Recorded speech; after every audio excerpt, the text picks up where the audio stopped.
It was supposed to be just another weekend. Sebastian grinned as he shoved the worn leather-bound book into his backpack. Its cracked spine groaned in protest, and the faded title of Ancient Curses and Forgotten Tongues glinted gold only when the light hit it just right. He'd picked it up for $5 at a roadside flea market on the edge of a dying town. The stall was a leaning plywood shack draped in moth-eaten cloth, and the old man who ran it didn't look up once from his newspaper. When Sebastian asked the price, the man merely said, "Take it."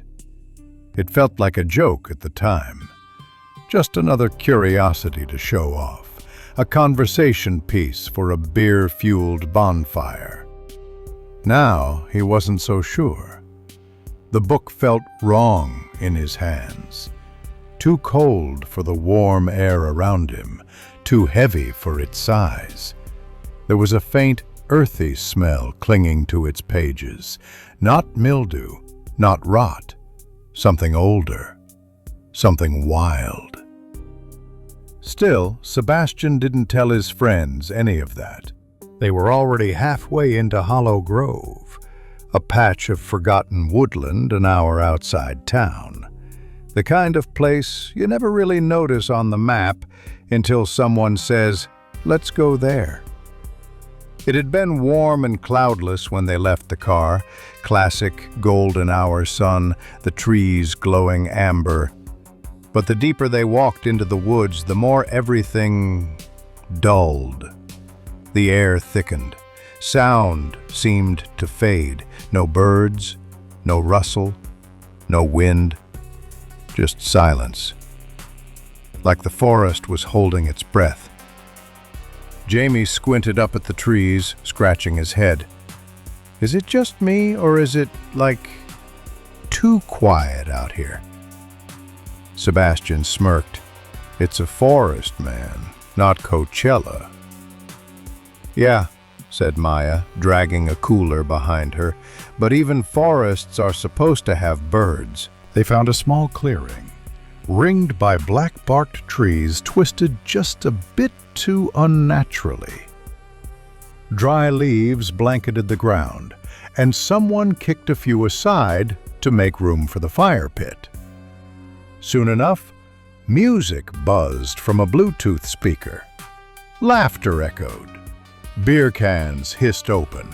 Smoke curled up into the dark canopy. It was the perfect moment, until Sebastian remembered the book.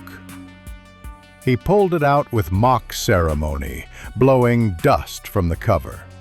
"All right, children of the woods," he announced, voice rising theatrically. "Are you ready for forbidden knowledge?" "Oh, God," groaned Derek, already 3 beers in. "Here we go. It's called Of Ancient Curses and Forgotten Tongues," Sebastian said, turning pages with a flourish. "Written by some crazy hermit from the 1800s, or possibly the 1600s. Sources vary."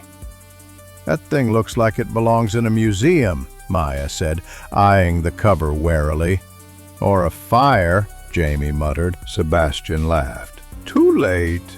We're already cursed. Let's see what this bad boy says." He flipped to a page marked with an old silk ribbon, red and brittle. The chapter heading read, "Binding Tongues and Soil-Bound Watchers." Beneath it, curling Latin script danced across the yellowed parchment. Sebastian cleared his throat dramatically. "Let the ground bear witness. Let the roots drink the name. Let silence be broken and sleep undone." The final word hadn't even left his lips when the sky changed. Thunder cracked, low and immediate, like something growling in the clouds just above them. The fire hissed, wind stirred the treetops. The music stopped, though no one had touched the speaker. They all froze. "What the hell?" whispered Derek. I think it's just a storm," Maya said, but even she didn't sound convinced. The leaves began to spin. The air turned sharp, charged, like before a lightning strike. "Sebastian," Jamie said slowly, "what the hell did you just read?" Before Sebastian could answer, Jamie screamed. It was the kind of scream that shredded through bone. Not startled, not playful, terrified. They turned just in time to see Jamie stumble onto the narrow path that cut between two massive oak trees. But he didn't trip. He sank. The dirt beneath him gave way like a trap door. 1 second he was standing, the next he was clawing the air, sinking down into the earth. "Jamie!" Maya shrieked, lunging forward. But he was gone. No hole, no struggle.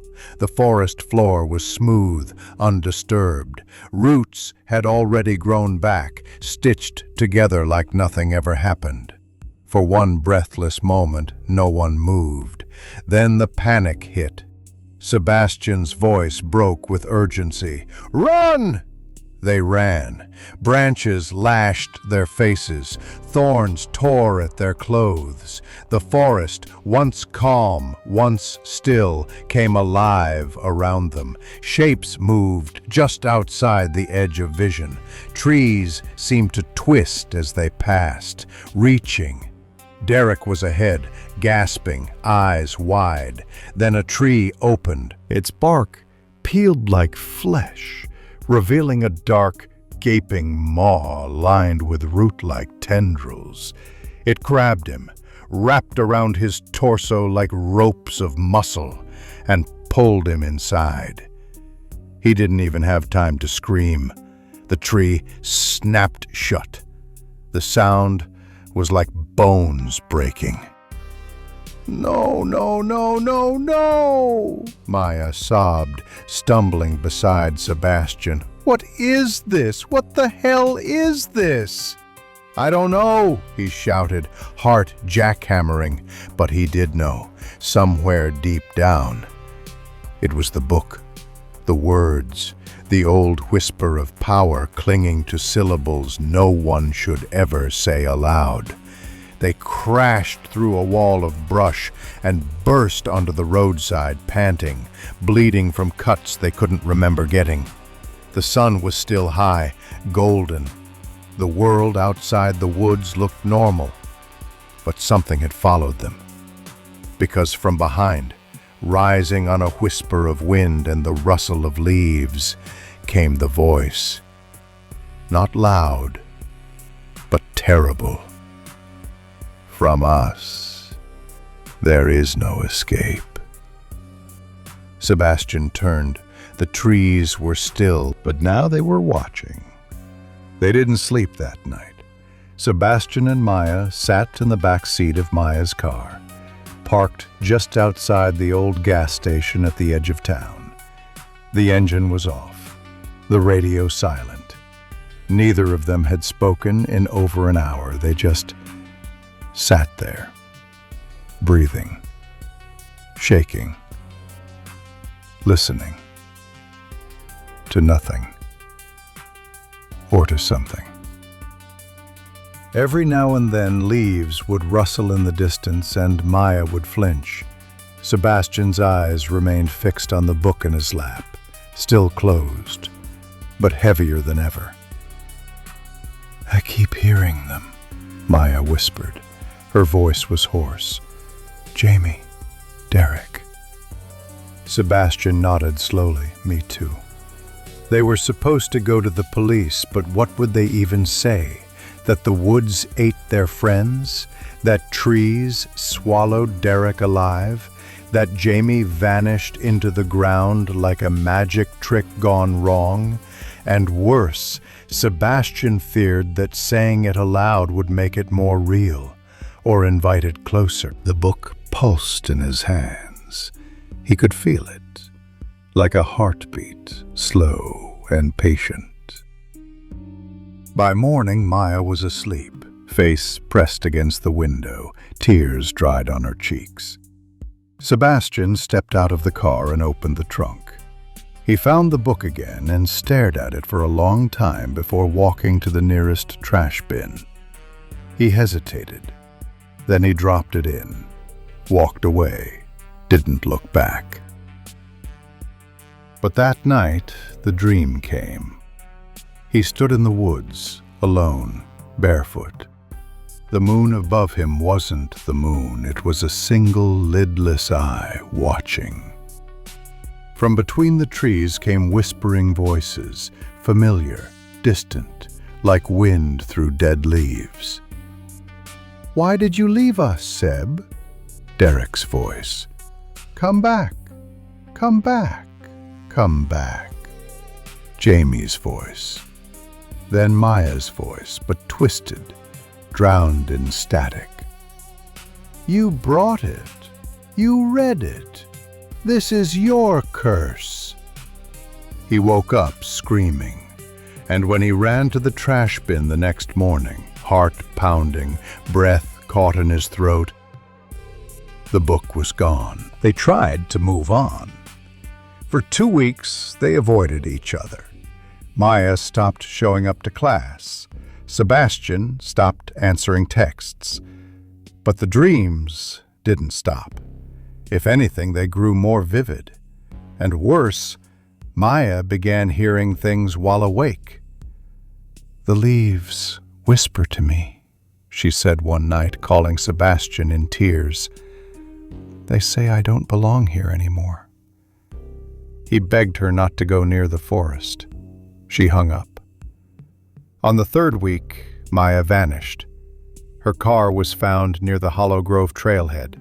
Driver's door open, keys still in the ignition. No signs of struggle. Sebastian was the one who found it. The passenger seat held something wrapped in parchment. The book. It was back. Only now, there was another ribbon marking a page, one he hadn't seen before. The ink was red, fresh, as if the words had just been written.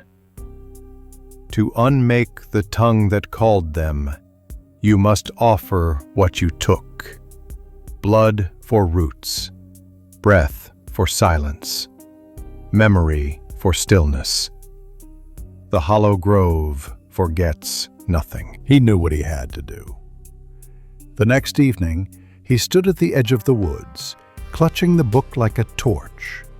The trees loomed taller than he remembered, darker. He stepped forward. The forest accepted him without question. The path seemed clearer now, as if it had been waiting. The deeper he walked, the heavier the air became, humid, electric. There was no wind, but the trees moved anyway, leaning in, listening. Then he saw the 2 trees, the ones Jamie had fallen between. Their trunks now fused together like clasped hands. Sebastian stopped, opened the book. The Latin words swam before his eyes. He read them aloud again, not theatrically this time, sincerely, regretfully. And the forest answered. The wind rose, the earth trembled, leaves flurried upward like ash, and then a voice, soft, feminine, not Maya's. "You offer your breath, your blood?"